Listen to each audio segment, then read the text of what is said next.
General audience number 125 of September 5th, 1984. The ethical regulation of fertility, person, nature, and method. We spoke earlier about the honorable regulation of fertility according to the teaching contained in Humanae Vitae from paragraph 9 and the exhortation Familiaris Consortio. The qualifier natural, which is attributed to the morally right regulation of fertility following the natural rhythms from paragraph 16 of Humanae Vitae, is also to be explained by the fact that the way of behaving in question corresponds to the truth of the person and thus to the person's dignity, a dignity that belongs by nature to man as a rational and free being. As a rational and free being, man can and should reread with insight the biological rhythm that belongs to the natural order. He can and should conform himself to it for the sake of exercising responsible fatherhood and motherhood, which is inscribed according to the Creator's plan in the natural order of human fruitfulness. The concept of a morally right regulation of fertility is nothing other than rereading the language of the body and the truth. The same natural rhythms immanent in the generative functions belong to the objective truth of this language, which the persons involved should reread in its full objective content. One should keep in mind that the body speaks, not only with the whole outer expression of masculinity and femininity, but also with the inner structures of the organism, of somatic and psychosomatic activity and reactivity. All this should find its fitting place in the language with which the spouses dialogue as persons called to communion in the union of the body.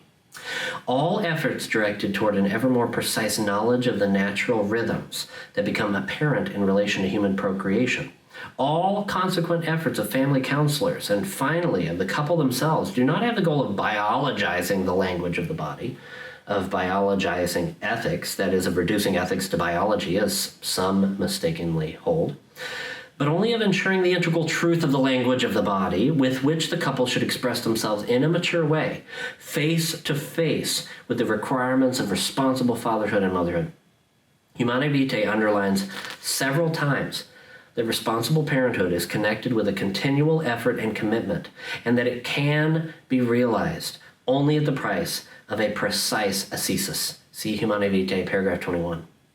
All these and similar expressions show that in the case of responsible parenthood, or the morally right regulation of fertility, the question is, what is the true good of human person?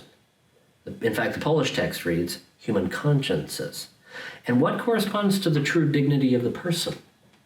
The use of infertile periods in conjugal shared life can become a source of abuses if the couple thereby attempt to evade procreation without just reasons, lowering it below the morally just level of births in their family. This just level needs to be set by taking into account not only the good of one's family and the state of one's health, as well as the means of the spouses themselves, but also the good of the society to which they belong, the good of the church, and even of humanity as a whole. Humanae Vitae presents responsible parenthood as an expression of a highly ethical value. In no way does it aim one-sidedly at limiting, even less at excluding children. It means also the willingness to welcome a greater number of children. Above all, according to Humanae Vitae, responsible parenthood brings about a more profound relationship to the objective moral order established by God, of which a right conscience is a faithful interpreter.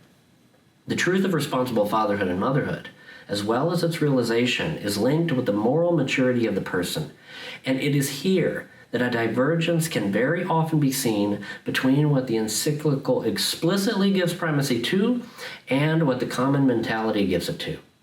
The encyclical places the ethical dimension of the problem in the foreground, underlying the role of the virtue of temperance, rightly understood.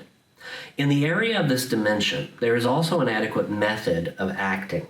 In the common way of thinking, it often happens that the method, detached from the ethical dimension proper to it, is applied in a merely functional and even utilitarian way. When one separates the natural method from the ethical dimension, one no longer sees the difference between it and the other methods, artificial means, and one ends up speaking about it as if it's just another form of contraception. From the point of view of the authentic teaching expressed in Humanae Vitae, it's thus important to present the method itself correctly, and the same document alludes to this need from paragraph 16 of Humanae Vitae. It is above all important to have a deep grasp of the ethical dimension, in whose area the method, as a natural method, acquires its meaning as an honorable or morally right method. And thus, in the context of the present analysis, we should turn our attention mainly to what the encyclical says about the topic of self-mastery and continence. Without a penetrating interpretation of this topic, we will not reach the core of the moral truth, nor the core of the anthropological truth of the problem. We pointed out earlier that the roots of this problem plunge into the theology of the body. It is this theology, provided it becomes a pedagogy of the body as it should, that in reality constitutes the morally honorable method of the regulation of births, understood in the deepest and fullest sense. When he goes on to characterize the specifically moral values of the natural, that is, honorable or morally right regulation of births, the author of Humanae Vitae writes as follows, quote, "Such discipline bestows upon family life fruits of serenity and peace, and facilitates the solution of other problems. It favors attention to one's partner, helps the spouses to drive out selfishness, the enemy of true love, and deepens their sense of responsibility. By its means, parents acquire the capacity of having a deeper and more efficacious influence in the education of their offspring.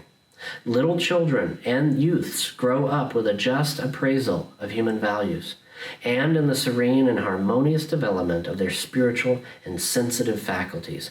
Humanae Vitae, paragraph 21.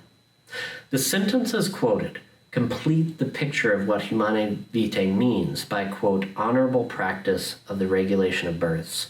This honorable practice is, as one can see, not only a way of behaving in a certain field, but an attitude that builds on the integral moral maturity of the persons and at the same time completes that maturity.